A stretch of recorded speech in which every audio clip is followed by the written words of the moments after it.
우리에게 큰 은혜가 되는 겁니다. 예, 할렐루야. 또 우리 다 같이 집에서 예배를 드리는 분들을 향해 우리 한번 여기에 아멘의 목소리를 마스크 다 쓰셨으니까 또 이 공간은 일주일에 한 번씩 소독을 합니다. 이번 주는 이정세 장로님 오셔서 약통을 쥐고 오셨는데 제가 뺏어가지고 이렇게 다 뿌렸어요. 이렇게 다 뿌려 소독했으니까 집에 계신 분들을 위해서 아멘을 우리 한번 크게 하답을 하도록 하겠습니다. 할렐루야. 예, 여기 지금 보이시죠? 한 수만 명이 모였습니다. 예, 사람은 어떤 행동을 할 때 내가 그 행동에 있어서 그럴 만한 가치가 있는가 하는 것들을 늘 저울질합니다. 그래서 사람마다 마음의 저울이 이렇게 놓여 있는 것이죠. 이쪽 오른 왼쪽에는 내가 가진 시간과 내가 가진 기회와 내가 가진 젊음과 내가 가진 모든 것들을 올려놓아요. 그리고 이쪽 오른쪽에는 내가 그것을 가지고 어떤 선택을 하고 행동을 할 때 얼만큼 헌신할 수 있을지를 늘 달게 되어 있는 것이죠. 그래서 약간 의식이 생기고 난 뒤부터 우리는 그런 어떤 마음의 저울을 올려놓습니다. 누구나 엄마도 자녀도 다 모든 존재하는 사람들은 다 그런 어떤 의식을 가지고 있어요. 그런 가운데 예수님께서는 이 비유의 말씀을 통해서 우리에게 너희는 천국이 얼마만큼의 가치가 있다고 생각하느냐라고 묻고 계시는 거예요. 천국이 얼마만큼 가치가 있겠느냐? 천국은 마치 이런 가치가 있다라고 이야기하는데 가격은 다 정해져 있지 않은 겁니다. 한 가지 공통점은 뭐냐면 소유를 다 팔았다고 하는 것이죠. 자, 여기에 우리가 예수를 믿기 어려운 이유가 여기에 있는 거죠. 여기는 두 가지 조건이 성립이 됩니다. 하나는 뭐냐면 밭에 감추어진 보화이든 또 진주 하나인데 그 진주의 가치를 아는 안목이든 이것이 열려져 있어야 그게 내 소유를 다 팔 그런 어떤 저울을 사용할 수가 있다고 하는 것이죠. 과거에 이 중동 지역에서는 말입니다. 전쟁이 참 많았어요. 전쟁이 나면 연약한 사람들 이런 사람들이 피난을 가야 되잖아요. 그럼 피난 갈 때 거마라든지 보물이든 이런 것들을 들고 가다가는 그 난리통에 뺏길 수가 있고 또 그것 때문에 오히려 생명의 위협을 받을 수 있으니까 밭에다가 땅을 파고서 항아리를 묻고 거기다 집어넣은 거예요. 그리고 흙을 덮어버리고 꼭 필요한 것만 가지고 피신을 했다가 전쟁이 다 끝나고 나면 돌아와서 파서 그것을 재사용하는 이런 어떤 방법들이 비일비재했다 그럽니다. 그런데 문제가 생기죠. 어떤 문제가 생기느냐면 묻어놓고 피난을 가다가 금방 전쟁이 죽어버렸네. 그럼 자기가만 아는 그 장소에 묻어놓은 그것이 죽기 전에 내가 이렇게 말하다 그냥 말 못하고 죽었으면 아무도 모르는 거예요. 그래서 혹시 집에 반지를 숨겨놨거나 혹시 뭐 했거나 통장이 어디 있거나 다 이렇게 가르쳐 주셔야 됩니다. 저희 고모 집에 갔더니 고모님이 내가 어떻게 될지 모르니까 통장은 저 쌀통 밑에 그 쌀통 그 밑에 하고 저기 반지 3개 있는데 그 반지는 저 냉장고 밑에 그게 뭘 화장지로 싸놨더라고요. 그거 하고 있으니 네가 그걸 잘 챙기라 그러는데 모르겠어요. 지금도 기억을 잘 못하겠는데 집도 잘 못 찾겠는걸요. 근데 그렇게 죽어버리면 그게 그대로 묻혀버리는 거예요. 그 묻혀버리니까 세월이 지나서 그 밭을 이렇게 갈고하다 주인이 몇 번을 바뀌고 난 다음에 어느 소장농이 말입니다. 오늘 성경에 보니까 그 밭을 갈다가 보니까 이분 또 열심히 있는 사람인 것 같아요. 그래서 땅을 좀 더 깊이 팠습니다. 근데 깊이 팠는데 뭐가 땡그랑하고 아니면 세월에 의해서 밭이 좀 깎여 나갔든지 그래서 땡그랑하고 뭐가 치는 소리가 나는 거예요. 그래서 열어보니까 그게 로또가 당첨이 되었습니다. 그게 금화가 막 쫙 쌓여 있는 거예요. 우리 교회 인간교회 식구들은 다 양심적이라 밭주인을 부를 거예요. 와보세요. 여기 금화가 있네요. 당신 정말 행제났네요. 아주 대박입니다. 축하드립니다. 이럴 사람.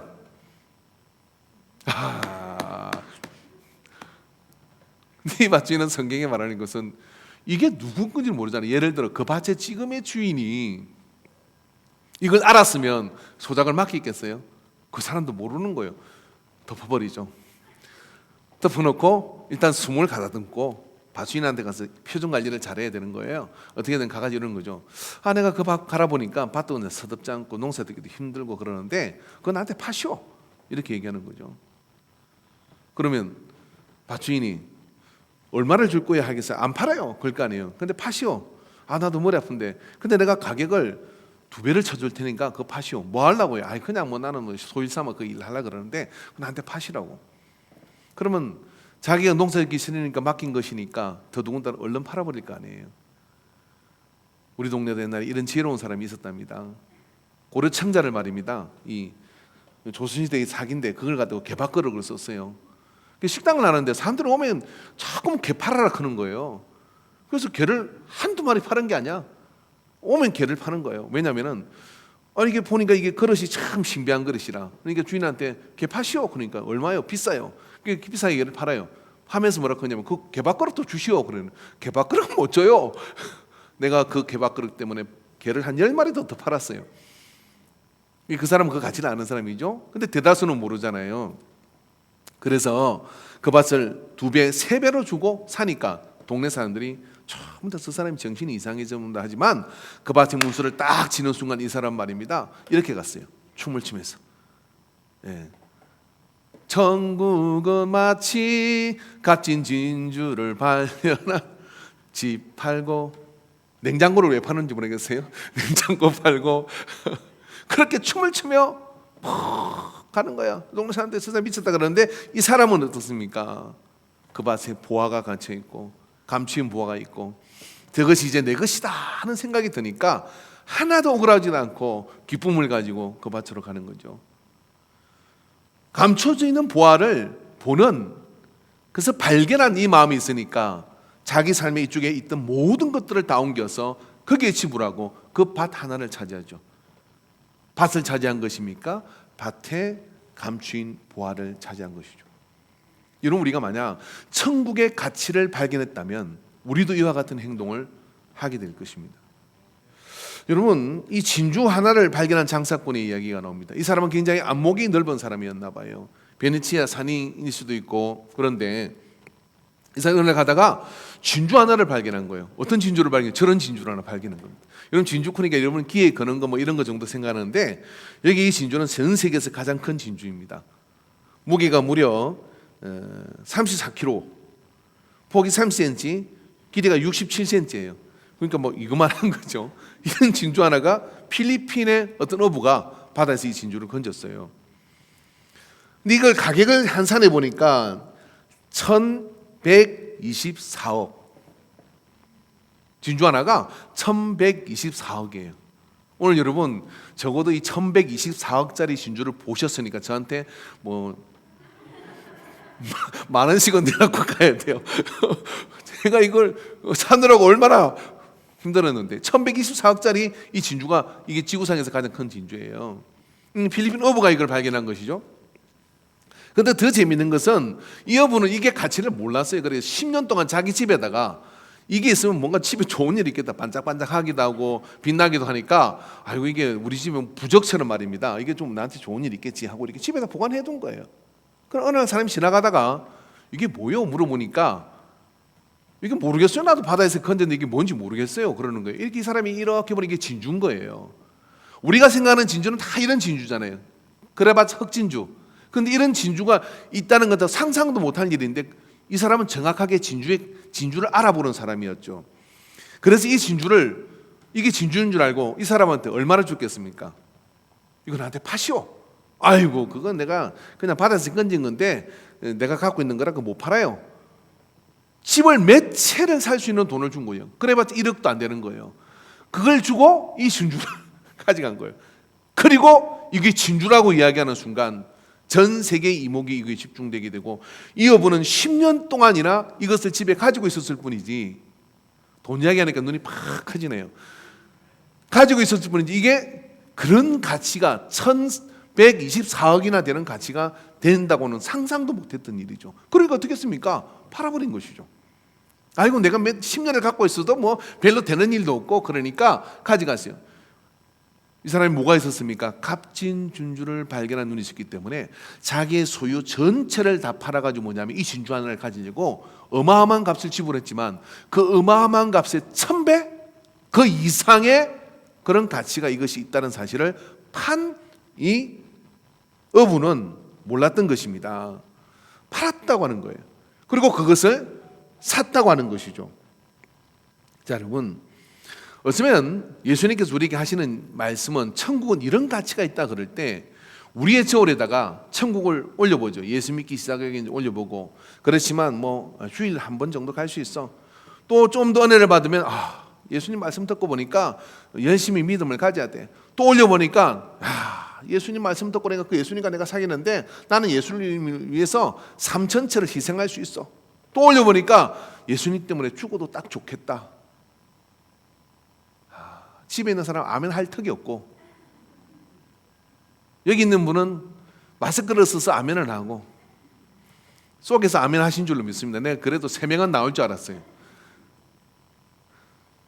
그런 가치가 움직이는, 그게 천국이 우리에게 줄 수 있는 가치다. 그런데 어떻게 생각하면 자기의 삶 전체를 걸고서 얻어야 될 뭔가를 혹시 여러분 발견한 적 있습니까? 자칫하다가 여기서 사기를 당할 수가 있는 것이죠. 무엇이든지 너무 빠지면 안 된다는 것이 인생의 철학인 사람이 있습니다. 그런 사람은 사기를 잘 당하지 않아요.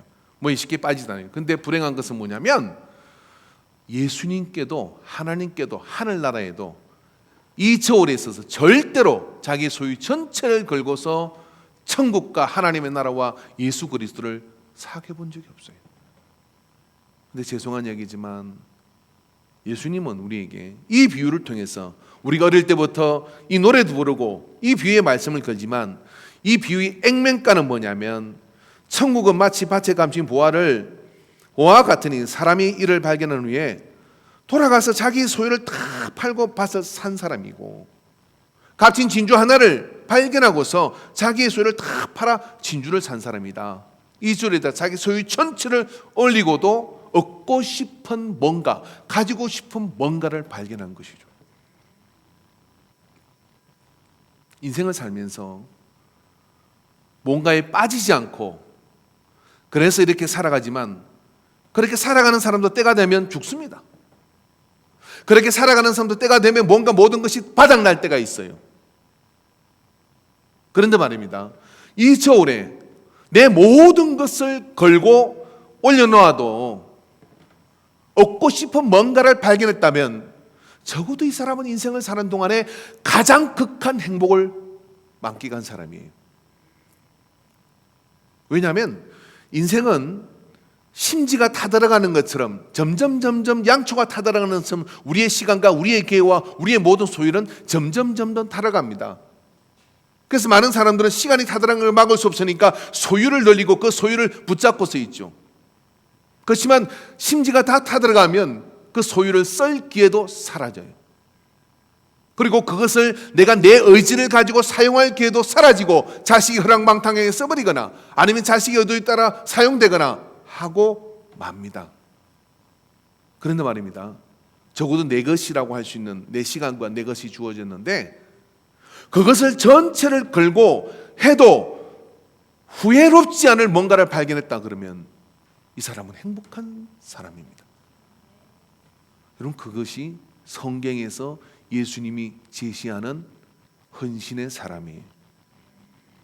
이 헌신의 사람은, 그렇기 때문에 우리의 헌신은 말입니다, 내가 이것에 대한 가치, 예수님에 대한 가치, 하나님에 대한 가치, 이 가치를 아는 것만큼 헌신할 수 있고 아는 것만큼 지불할 수 있습니다. 아는 것만큼 내 것을 팔아서 어떻게 하느냐면 이것을 취하고자 하는 그런 행위가 헌신이라는 두 단어 속에 들어있는 것이죠. 그래서 이 헌신이라는 두 단어의 저울을 올려놓고 그것에 가치는 우리가 지불하는 인생이 연속되는 거예요. 이 저울에다 기본으로 우리가 알려는 건 뭐냐면, 올리는 것은 무엇이냐면 사랑하는 사람이죠. 제가 아는 군대 선배가 있는데 이 선배는 정말 그 아내가 참 이쁘더라고요. 근데 선배는 별로 가진 게 없는데 뭐 착한 것은 예수 믿는 것 한 가지, 그리고 예수 믿는 집에 사장집 딸을 해운 회사의 딸이에요. 그러니까 얼마나 이 집이 막강한 집이겠습니까? 근데 이 딸이 이 해군 선배한테 꽂힌 거예요.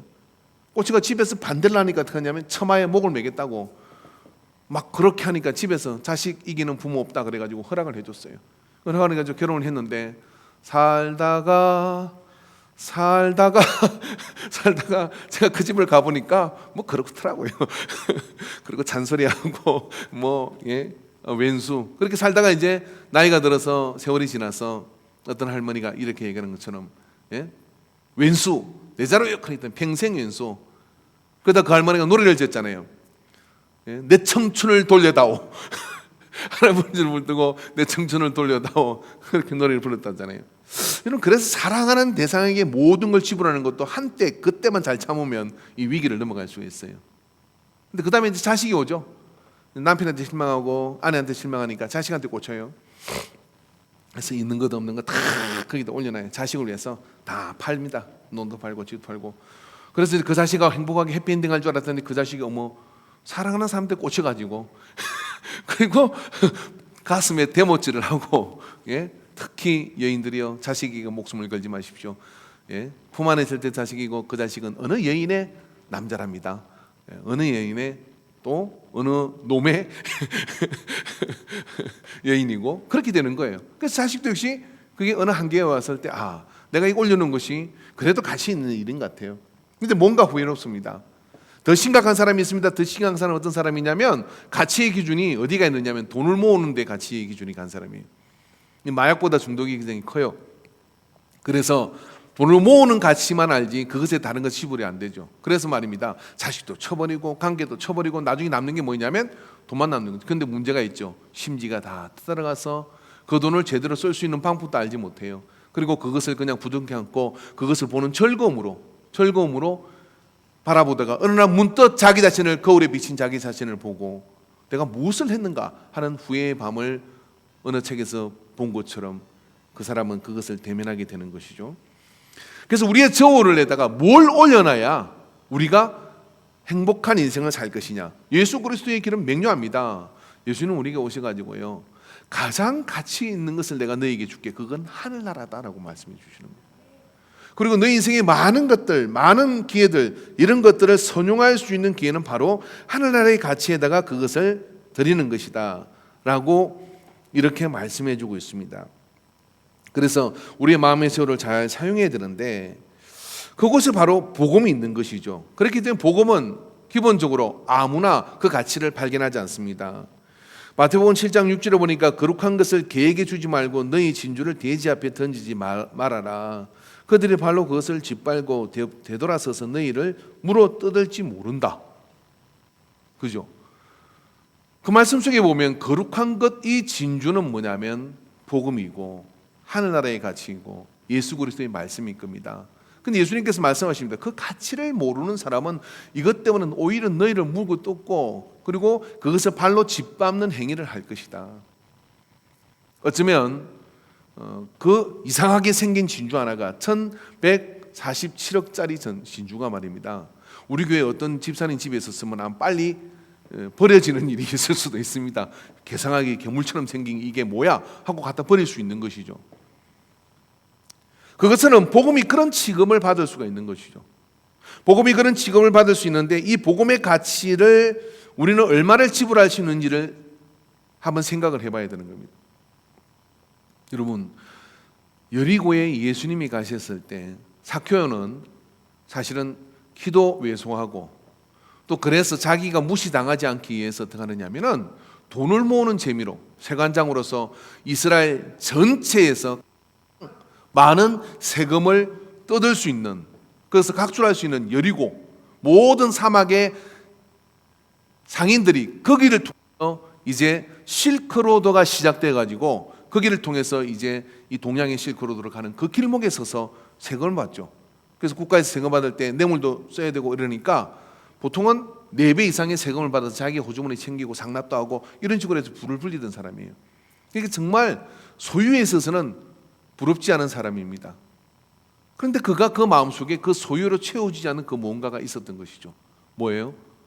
내 인생이 뭘까 하는 내 인생을 대답해 줄 수 있는 가치.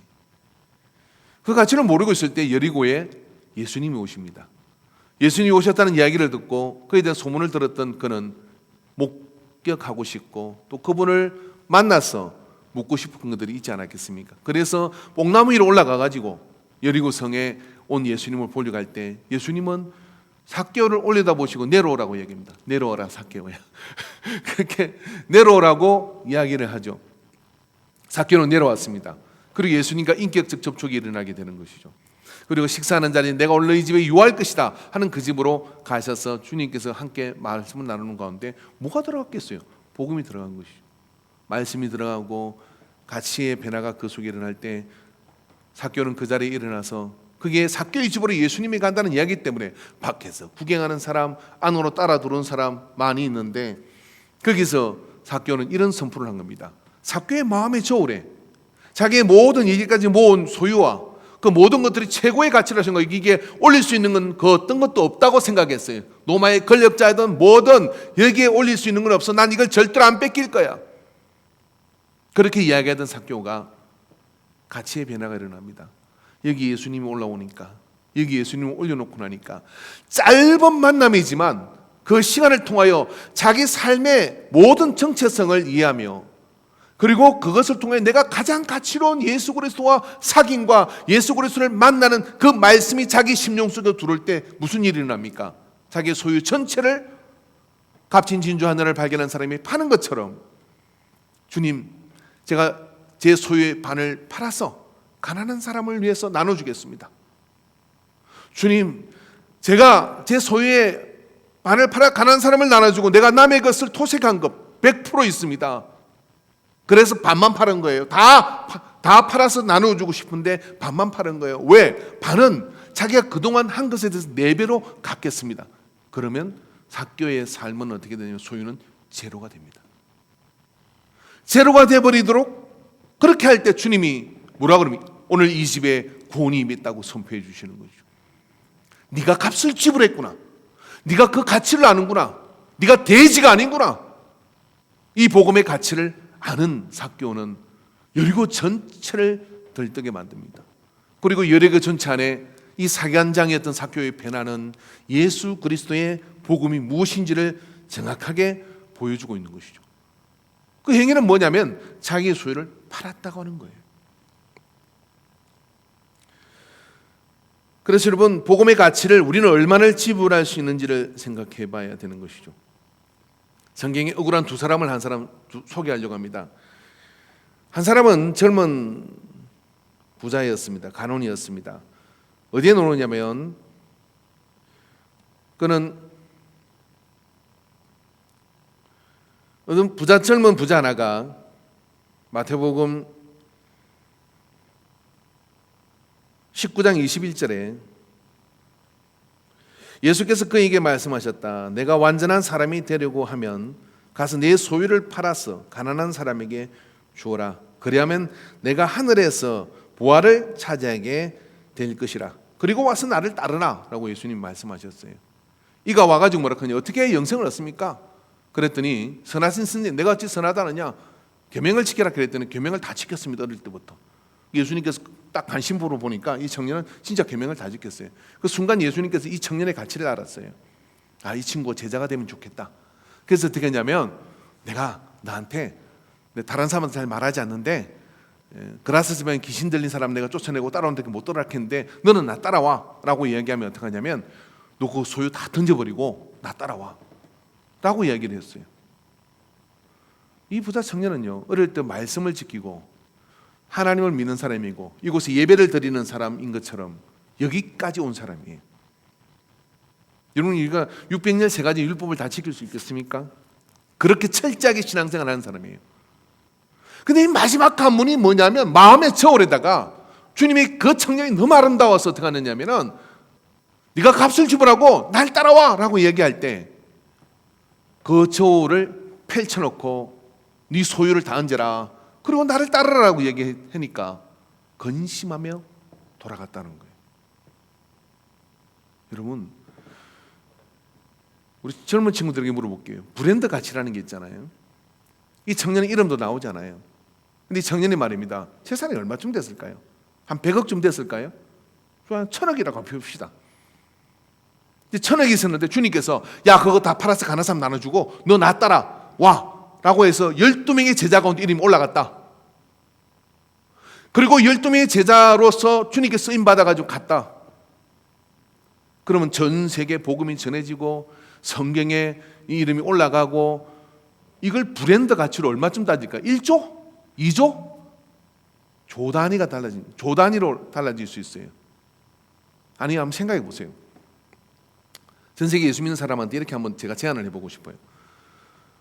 자, 여기에 성경의 3페이지를 당신이 한 일을 여기다 넣어주겠다. 그럴 리가 없겠지만 경매에 붙이겠다. 이 성경의, 신약 성경의 3페이지 사도행전에 사도행전 29장에 최정림이가 복음을 들고 가가지고 이렇게 해주겠다라고 하는 이름을 넣어주겠다. 자, 입찰합니다. 자, 경매 시작합니다. 얼마에 낙찰될까요? 전 세계 예수 믿는 부자들 가운데 죽으면 다 싸갈 것도 아니고 그 모든 재산을 다 드리고도 그렇게 하고 사람이 줄을 설 거예요. 안 설 것 같습니까?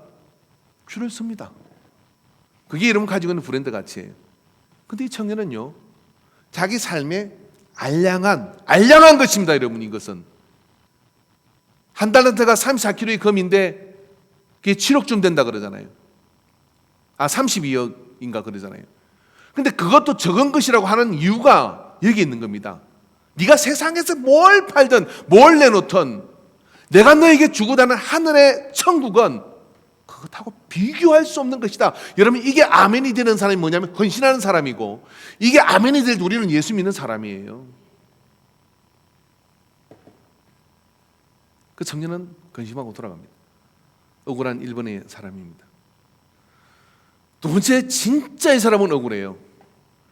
막 나는 진짜 이 사람 보면 정말 가슴이 터질 것 같아요. 이 사람 막 뵐 거 없을 때 예수님 따라가서 예수님 제자가 됐어요. 대자가 됐는데요, 예수님께서 야, 너 믿을만하구나, 전대를 맡아라 해가지고 네가 제일 똘똘하네. 그리고 전대를 탁 맡겨서 제자들의 모든 재정 관리를 하는 사람이 되었어요. 이쯤 되면 갈릴리 사람도 아니고 타지방 사람이고 가룟 지역의 사람이고, 그런데 그 사람이 전대를 맡았다. 이 이야기는 예수님께서 얼마나 무한 신뢰를 한 겁니까? 근데 잘하기에 따라서는 베드로의 자리도 한번 넘볼 수 있는 이런 사람이거든요. 그런데 말입니다, 이 사람이 자기의 저울에서 자기 것을 팔았으면 말도 안 해요. 역으로 예수님을 팔아먹어 버렸어요. 이게 진주를 팔아먹은, 이러면 생각해 보세요. 밭을 팔아먹은 사람이 있고 진주를 팔아먹은 사람이 있잖아요. 10년 동안 가지고 있었지만 그 가치를 모르고 그걸 판 사람이 있잖아요. 밭에 보화가 묻혀 있었지만 그 가치를 모르고 판 사람이 있는 것이죠. 그죠? 제가 지금 여러분의 이야기를 하는 겁니다. 가룟유다가 그런 사람이었어요. 예배의 자리에 있었습니다. 제자의 자리에 있었습니다. 믿음의 자리에 있었습니다. 근데 늘 예수님이 뭔가 나한테 저걸 올려놓으면 깜이 안 된다고 생각을 하고, 내 모든 소유의 그 모든 것들이 예수님은 그 무게가 없는 그 가치로 별로 느껴지지 않는 거예요. 그래서 어떤 어느 날 팔아버려, 은30에 팔아버립니다. 코로나에 팔아버리고 위험하다고 팔아버리고, 팔지 않았습니까?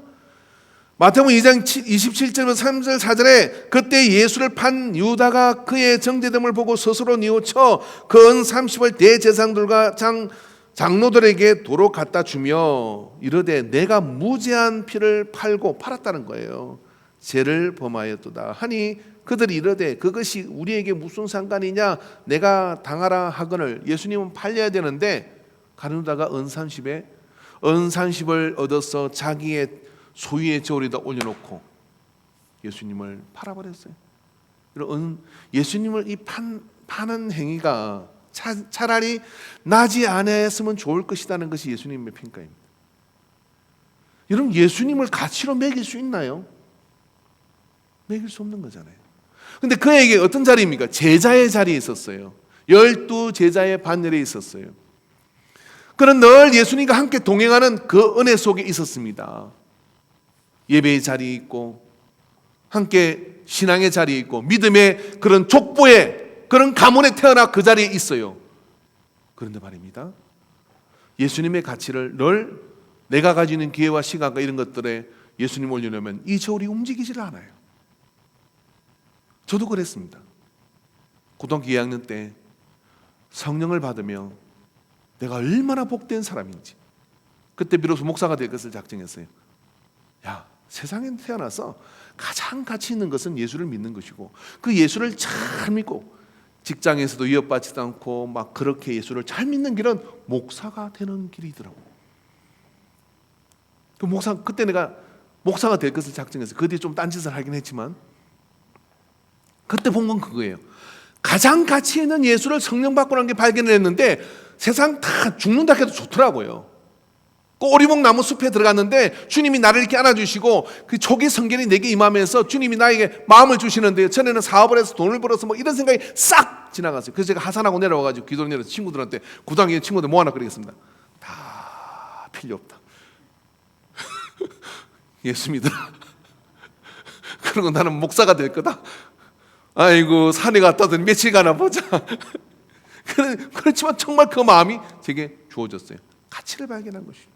눈물을 비오듯 정말 눈물을 폭포수처럼 쏟으면서 한 번도 느끼보지 못했던 평화를 그 겨울 오리목 숲에서 저는 주님이 내게 주시는 평화를 느꼈어요. 이렇게 좋은 거구나. 삭개오가 그걸 발견했죠. 근데 가룟유다들은 그걸 발견하지 못했어요. 오늘 우리가 예배의 자리에 있지만 헌신하지 못하는 이유는 왜냐면 내 마음의 저울이 움직이지 않기 때문에 그렇습니다. 그러나 여러분, 그 예수 그리스도의 가치를 알면 가룟유다가 은삼십에 거기다 어떻게 팔 수 있는 겁니까? 그럼 가룟유다의 자리를 대체한다 그러면 이걸 어떻게 말할 수 있겠어요? 예? 말이 안 되는 이야기잖아요. 사도 바울은, 그런 가운데 사도 바울을 보십시오. 사도 바울은요, 빌립보서 3장 7절에 11절을 보니까 이렇게 얘기합니다. 제가 좀 쉬운 성경을 읽어드릴게요. 나는 내게 이루었던 것은 무엇이든지 그리스도 때문에 해로운 것으로 여기게 되었습니다. 그뿐만 아니라 내 주 예수 그리스도를 아는 지식이 가장 고귀함으로 나는 그 밖의 모든 것을 해로 여깁니다. 나는 그리스도 때문에 모든 것을 잃었고 그 모든 것을 오물로 여깁니다. 나는 그리스도를 얻고 그리스도 안에 있는 사람으로 인정받으려고 합니다. 나는 율법에 생겨나는 나 스스로의 의가 아니라 그리스도를 믿는 믿음으로 말미암아 오는 그 곧 믿음에 근거하여 하나님에게서 오는 의를 얻으려고 합니다. 이렇게 주목해야 될 부분이 이거죠. 나는 그리스도 때문에 모든 것을 잃었다. 여러분, 예수님 때문에 뭘 잃어본 적이 있으십니까? 예수님 때문에 뭘 우리는 얻은 것을 기억하고 그걸 바라보고 간다 그러면 우리 마음의 저울은 요동하지 않을 겁니다. 근데 헌신의 길은 뭐냐면 예수님 때문에 뭔가를 잃어버려 가는 거예요. 예수님 때문에 뭔가를 잃어버려 그 값을 팔아 치부라는 그런 행동들이 우리에게 있을 때 가룟유다 같은 전철을 걷지는 않죠. 부자 청년처럼 그렇게 근심하며 돌아가지 않습니다. 삭개오처럼 여리고의 주인공이 되는 거예요. 그것은 그 어떤 것도 비교할 수 없는, 그래서 뭔가를 팔았지만 사실은 팔고 샀잖아요. 팔고 얻은 것이 있잖아요. 값진 진주를 얻었고 밭에 감춘 보화를 얻었어요. 그래서 그리스도 안에 뭔가 우리가 파는 것은 뭐냐면 그리스도를 얻는 거예요. 그분과의 사귐, 그분과의 교제, 그분이 내 삶 속에 주시는 자신감. 여러분, 이 순간도 얼마나 삶의 가치를 느끼지 못하고 자살하는 사람이 많은지 모릅니다. 얼마나 괴로움 때문에 힘들어하는 사람인지 모릅니다. 그러나 내 모든 걸 걸만한 정말 멋진 그 예수 그리스도의 하늘나라와 그 예수 그리스도의 가치를 내가 발견한다 그러면 이제부터라도 여러분, 그런 가치를 발견한 사람은 행복한 인생을 사는 거죠. 괴로운 길입니까? 행복한 인생을 살게 되는 겁니다. 어쩌면 이 길은 여러분 우리에게 감춰져 있는 그런 길이기도 합니다. 계시록 2장 17절에 보니까 귀 있는 자는 성령이 교회들에게 하시는 말씀을 들을지어다. 이기는 그에게는 내가 감추었던 만나를 주고 또 흰 돌을 줄 터인데 그 돌 위에 새 이름을 기록할 것이 있나니 받은 자 밖에는 그 이름을 알 사람이 없느니라. 주님과 우리 사이에 그 비밀한 위로와 그 비밀한 관계는 여러분, 내가 뭔가 이 그리스도 때문에 잃어버린 것을 작정하고 바울은 자기의 학벌과 자기의 지식과 이런 것들을 그리스도 때문에 의도적으로 잃어버렸다고 얘기합니다. 그리고 배설물로 여긴다고 얘기합니다. 그리고 가장 좋은 예수 그리스도의 복음과 가장 좋은 예수 그리스도를 얻기 위해서 나는 그런 것들을 잃어버릴 것을 작정했다. 이런 바울은 굉장히 근세가 있는 사람이 로마 시민권을 가진 사람이에요. 그러나 그의 삶을 보면 말입니다. 그 전도의 영을 이끌고 가면서 밥에 음식을 먹기 위해서 밤이 맞도록 샌들을 깁는 작업을 마다하지 않았어요. 그리고 그 수고로움으로 얻은 것들을 가지고 그 전도 1차 전도, 2차 전도, 3차 전도를 행해 가거든요. 얼마나 힘들고 고통스럽겠습니까? 그런데 즐거움으로 그것을 감당하며 값을 지불합니다.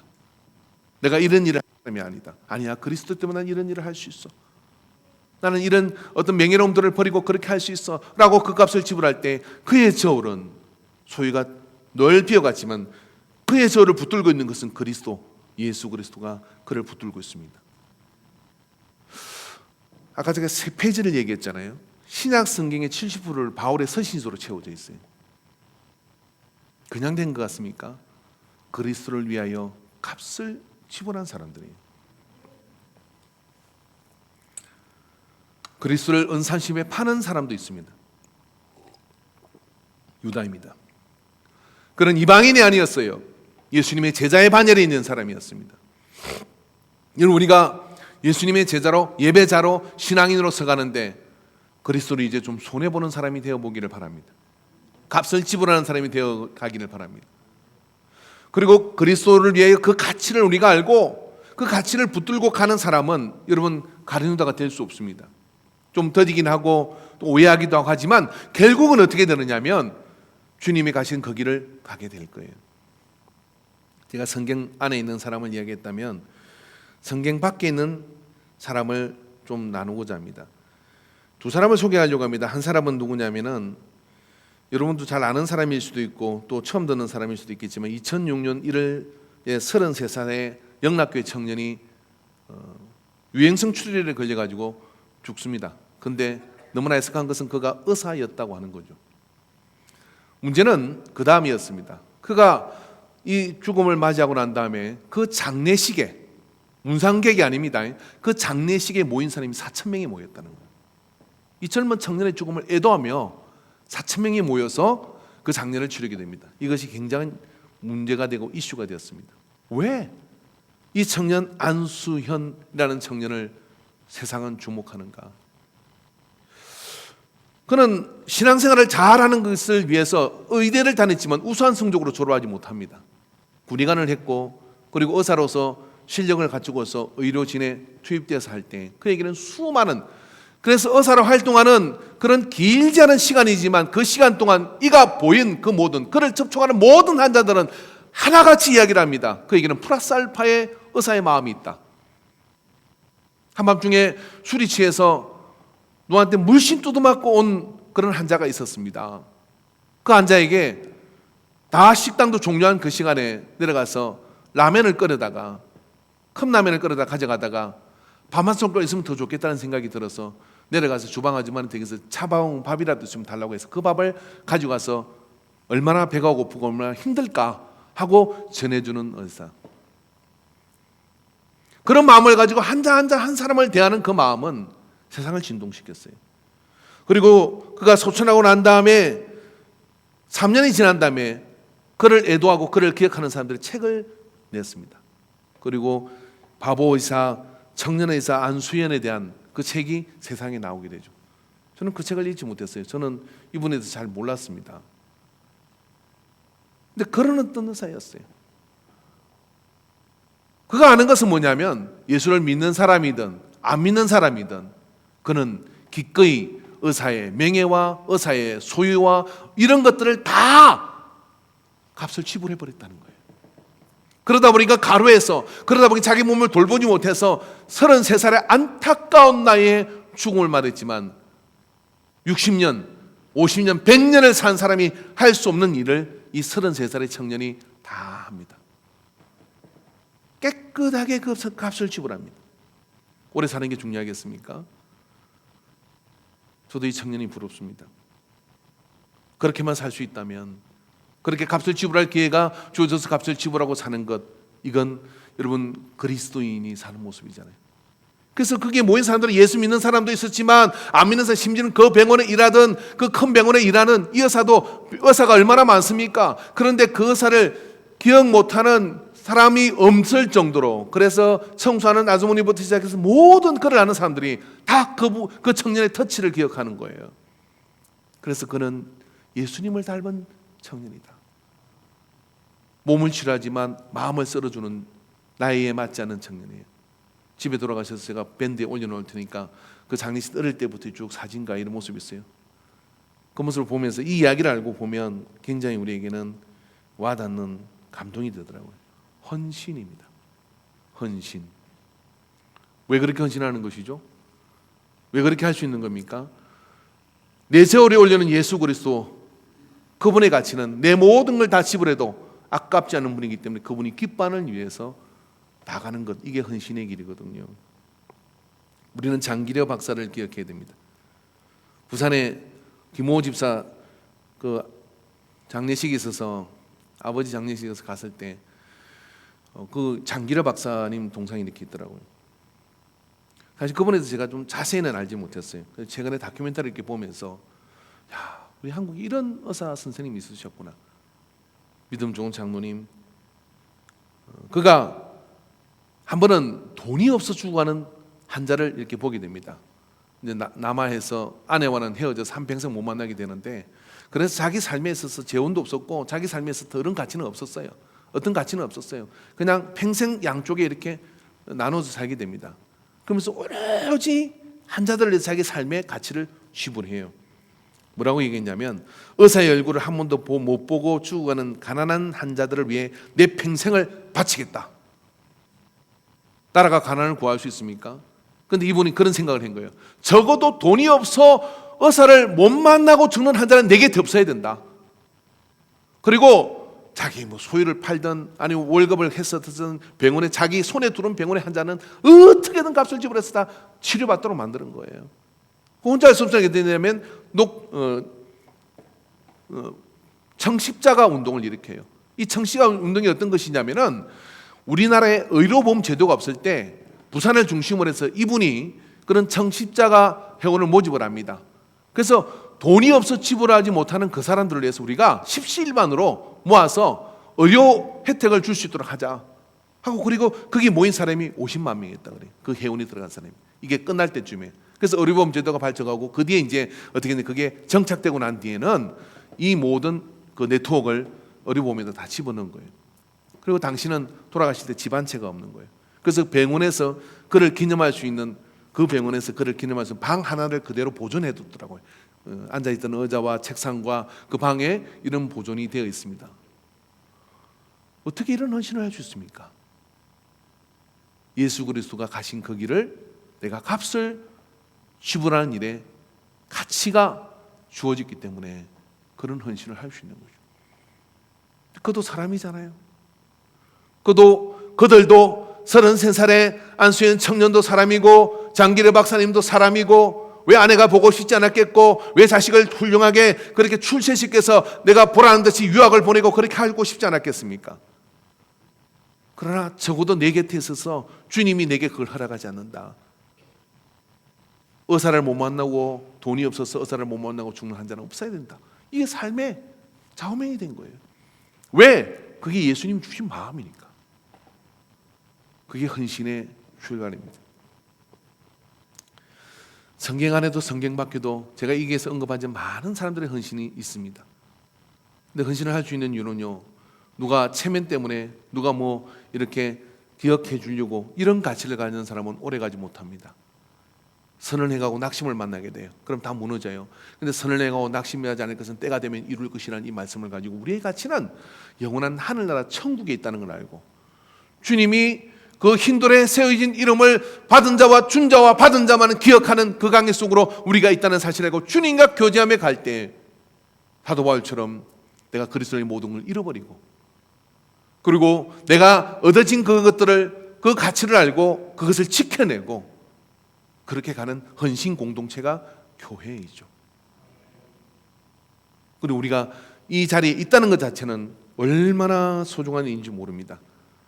그러나 있는 이 자리에서 우리가 가룟유다처럼 빼앗기는 자가 아니라 그 가치를 기억하고 내게 주어진 삶의 현장에서 한 걸음씩 한 걸음씩 나가게 될 때 33살의 청년은 안타깝게 갔지만 제가 볼 때는 하늘나라의 삶이 진짜 삶인데 주님이 오죽 이뻤으면 데려갔겠습니까?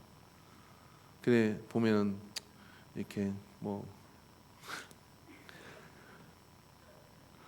잔을 채우시기 바랍니다. 제가 읽었던 정확히 이름을 기억 못하는데 6.25 전쟁 때 거제도 포로 수용소에 반공 포로와 중공군 포로 이런 포로들이 있었어요. 그게 그리스도를 믿는 한 분이 있었습니다. 그분이 이 중공군 포로는 거기서 보호를 잘 못 받는 거예요. 근데 그분들을 아프면 가서 싸매주고 가서 위로해주고 그렇게 계속 케어를 해주는 그리스도인이 있었어요. 그가 예수를 믿는다는 걸 이 말은 통하지 않지만 이 중공군 포로들은 알았습니다. 그리고 포로 숙박을 했잖아요. 근데 중공군 포로를 벗어났는데 이 사람들이 무슨 짓을 했냐면은 그 근처 거제도 있는 근처에 있는 교회를 찾아 들어온 겁니다. 교회를 찾아 들어와서 자기들은 중공군 포로들인데 이제 중국으로 돌아가려고 하는 것인데 아직 전쟁이 끝나지 않았지만 그렇게 방법을 찾아 갈 건데 가기 전에 우리가 받은 은혜를 갖고 가야 되는데 그 은혜를 갚을 곳이 그분은 지금 이 땅에 없기 때문에 그가 믿었던 예수 그리스도를 만날 수 있는 교회로 찾아온 겁니다. 그래서 이 사연에 이 사람은 이미 가루로 썰어졌어요. 그리고 이 땅의 사람이 더 이상 아닙니다. 그러나 말도 통하지 않지만 그 값을 지불한 이 한 사람의 헌신이 말이 통하지 않는 중공군 포로들이지만 그들에게 십자가는 각인되는 것이었습니다. 그들은 그곳에서 예수님을 만나 수요 저녁 예배 시간에 갑자기 이런 사람들이 몰려들어온 거예요. 그리고 자기들의 거기서 배운 뜨듬뜨듬한 말로 그 사람을 이야기하고 그분 때문에 우리는 예수를 믿습니다. 주님을 믿기로 결심하는 그 놀라운 수요 저녁의 예배가 거제도 한 교회에서 있었습니다. 여러분 세상은요 예수 그리스도는 우리에게 너는 그 값을 기쁘게 지불하라고 얘기합니다. 왜냐하면 시간이 지나서 우리가 영원한 하늘나라에 갔을 때 우리가 같이 있다는 그 젊음도 이쁜 얼굴도 다 사라집니다. 그리고 우리의 어떤 그런 시간의 기회들도 다 사라집니다. 그러다 한많은 인생을 마칩니다. 그러나 그 가치를 지불할 수 있을 때 주님이 내게 주시면은 기쁨을 가지고 그 가치를 향해 나가는 것, 그게 얼마나 아름다운 일인지를 자 여러분이 기억하시길 바랍니다. 저도 목사가 되면 할 수 없는 게 많더라고요. 그래서 제가 전도하는 어떤 친구가 이런 이야기를 하는 겁니다. 목사님 참 불쌍해요. 이것도 못하고 저것도 못하고 막 그렇게 얘기하는 거예요. 내가 생각하니까 난 하나도 불쌍하지 않은 거예요. 교회에서 자빠져도 잘한다 그러고 여기서 계속 예배드리도 잘한다 그러고 여러분도 교회 나가면 막 아침에 너무 먼저 교회 가지 말라고 이러잖아요. 때리시기도 저는 교회 가야 되는 거예요. 그죠? 그럼 그러니까 그래도 나한테 욕할 사람이 아무도 없어요. 그러다 예수 이제 뭐 예배드리다가 뭐 어떻게 잘못하면 숨겨지 뭐 할렐루야. 그리고 뭐 그런 믿음으로 목사는 당연히 그렇게 해도 되는 거예요. 네? 그러니까 사실은 잃어버린 것이 아니라 소중한 거 얻은 것이죠. 그래서 이런 그리스도를 위해서 뭔가를 지불하는 것은요, 그것은요 내세에 있어서는 100배로 갚아주신다 그랬어요.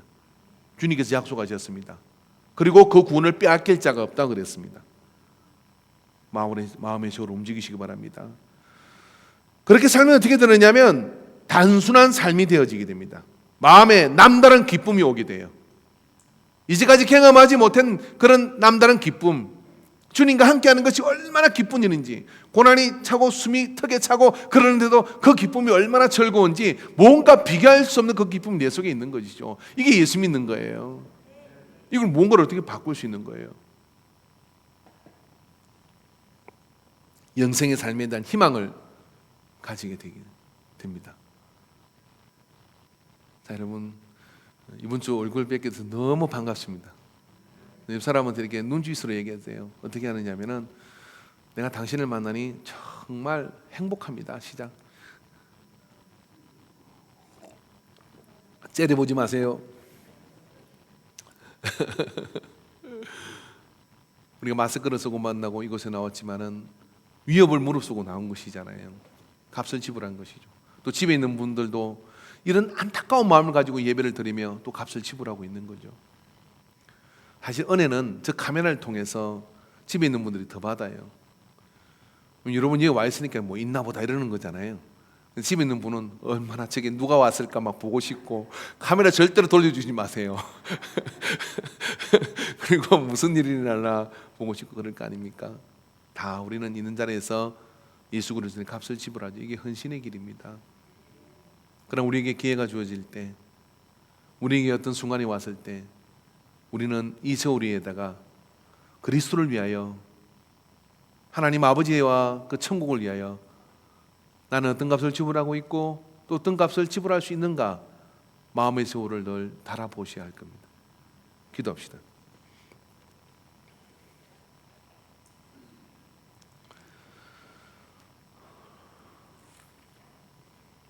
사랑의 하나님 아버지, 삭개오도 사도 바울도 값을 지불하고 또 이 땅에 그렇게 멋진 사람들이 있었음을 우리가 잊어버리지 않고 기억하고, 청년의사 안수연, 자기 삶을 올곧게 주님 앞에 드린 장기르 박사님, 그들이 이것이 하늘의 밀이 땅에 들어서 썩고 주고 많은 열매를 맺는 복음의 토양을 만들었습니다. 또 여기 기억되지 않는 수많은 사람들이 기꺼이 삶의 값을 지불하고 그리스도의 복음을 위해 이 땅에 심겨졌습니다. 그 터 위에 우리가 있는 것을 기억하고 우리 인간의 교회를 기억하여 주시옵소서.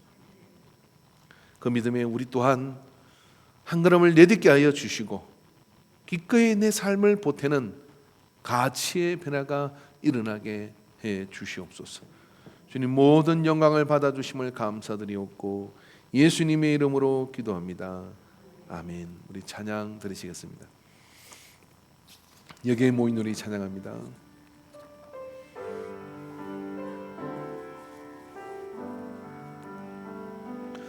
여기에